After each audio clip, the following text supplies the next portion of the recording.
Hello, my name's Ian McCall and this is another video in the series from Dermoscopy Made Simple. Today we're going to talk about lichen planus like keratosis, LPLK. Now, these are generally quite easily viewed with a dermatoscope. They're quite easily diagnosed clinically, at least in the chronic phase, where you see a grey lesion in the skin. It's a very curious colour. It's very distinctive for an LPLK. But you do, of course, get the acute version early on, which is red and inflamed and more difficult to diagnose. This is really a histological feature. The name or the term refers to the histological feature seen when one of these lesions is biopsied. It's a lichenoid infiltrate similar to that which you get in a condition called lichen planus. And it causes immune damage at the dermo-epidermal junction. And the melanocytes that are there are damaged, melanin is released and is taken up by phagocytic cells in the dermis. And it's the presence of melanin there that gives rise to these grey dots that we in fact see. But this is the late stage of it. Now, the immune reaction can be to any type of underlying lesion. I mean, the common things are solar lentigos or seborrheic keratoses, through even to a melanoma. But if the melanoma is completely regressed and you've only got grey dots, you'll never know anyway. But we've got one later, we'll show you where there's regression taking place, but features of the melanoma are still there. Now, obviously, LPLKs are mainly to benign lesions.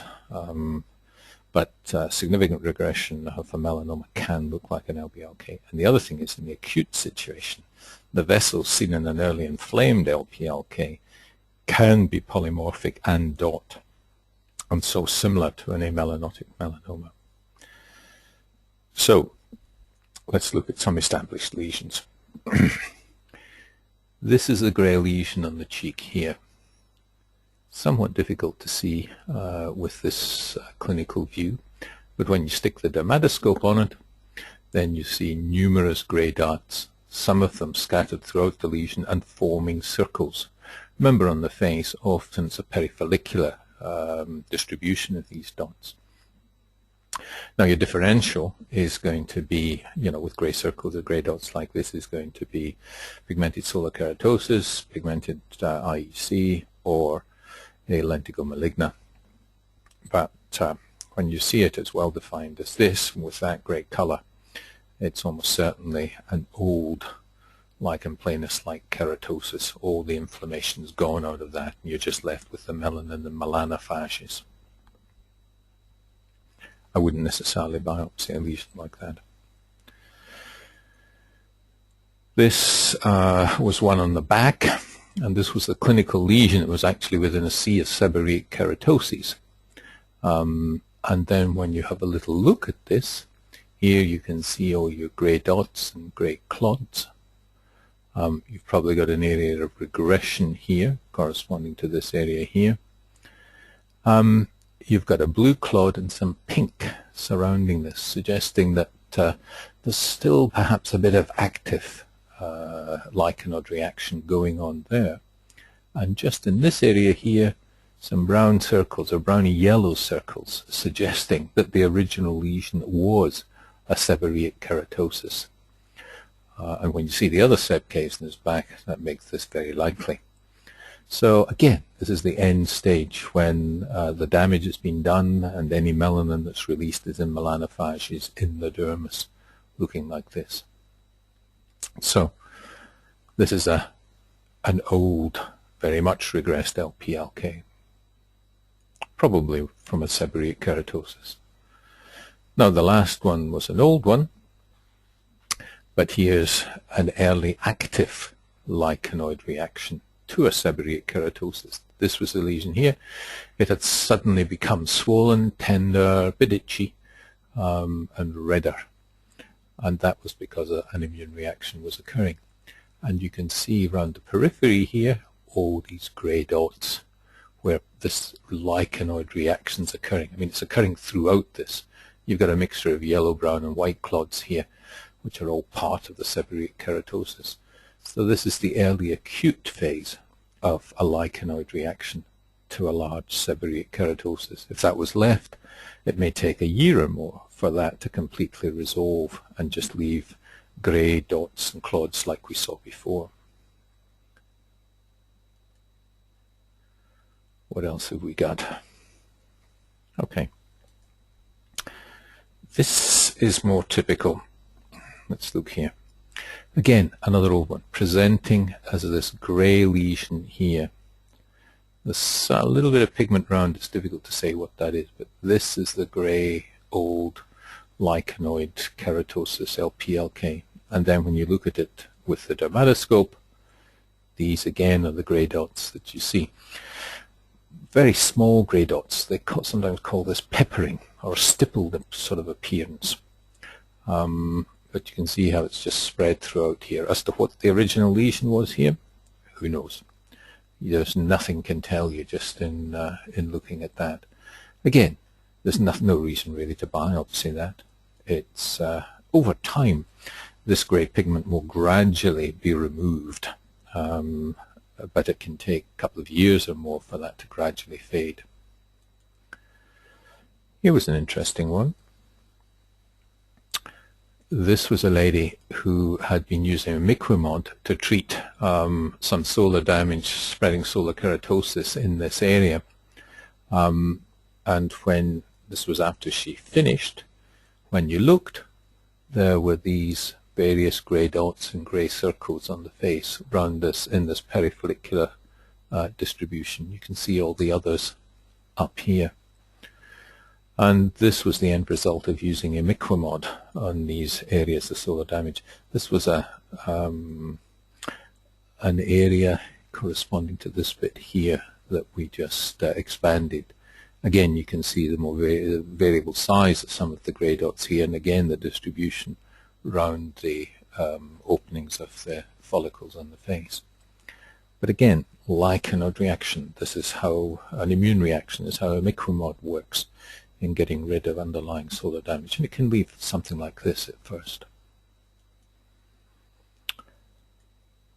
This one, this was on, I think, the upper chest wall. This was the lesion here. Grey dots in a pigmented area, and this was the dermoscopy view here. Again, a lot of fine grey dots, some grey clods here. Structureless area where more of an immune reaction has occurred. And if you were to look up here carefully, you can see the yellow and the brown up here of a seborrheic keratosis where there was an adjacent seb-K. You can see it, part of it here clinically, and again part of the immune reaction that's occurring to that seb-K around the outside here. This bit here corresponds to this, and the seb-K is this bit up here. So that's your lichenoid reaction to another seborrheic keratosis. With a more acute lichenoid reaction, it can look like this. This was the clinical on the lower leg here. And I must admit, looking at the picture, you get all these pink dots or red dots here. And this, for all the world, looks like an area of Bowen's disease, where you get red dots, dot vessels. Or if you look at them with greater magnification, some of them are mainly coiled vessels, but at this magnification they often look like dots. However, when this was histologically examined, it's an acute lichenoid reaction, lichen planus like keratosis at the early stage with dot vessels. But later on, this would form grey dots and clods. So early on, you may not see these grey dots at all. You'll just see these red dots of the degree of vascular inflammation that's occurring. But remember also with lichenoid reactions, I've said occasionally, rarely, you may get distracted and think that it's just a straight lichenoid reaction to a benign lesion. However, this was an invasive melanoma with regression. This was the clinical. There's the grey that you've become used to seeing with lichenoid reactions. But then there was this pigmented area up here, different colors of pigmentation. And when you look at it with the dermatoscope, there are all the grey dots of regression having occurred there. There's this white structureless area where the regressions occurred. Here's regression occurring at the edge here with these much finer grey dots. But here you've got a blue clod, you've got a bit of lounge reticular here. Now this one, you wouldn't know just with a dermatoscopic view what was happening, and really this would be one where you would in fact take a biopsy, either shave or do an excision of the whole thing to get it looked at. Obviously don't just do the biopsy there, they're not going to be able to tell, you know, do a punch there, they're not going to be able to tell you anything much from that. This is where the action's occurring. This is where you'd need to take your biopsy to know what was going on. And this was an invasive melanoma with regression, but multiple colors, more than one pattern of structures, and gray dots as a clue to melanoma. So keep that in mind when you're thinking about gray dots and lichenoid keratoses, LPLKs. Always remember that rarely there can be a manifestation of an immune reaction to a melanoma. The unfortunate thing here in Queensland is that we've got a lot of people with solar lentigos, a set case in the back, who get lichenoid immune reactions. Seeing grey dots and the like in amongst these is not uncommon. Now usually if you can confidently diagnose that the pigmented area that's there is a solar lentigo, then fine, you don't need to do anything to it. And obviously if someone's got 3 or 4 lesions that are all like this, then it's unlikely that you're going to have 3 or 4 melanomas. It doesn't exclude that one of them might be a melanoma. So you've always got to have your wits about you with a lichen planus like keratosis. Thank you very much.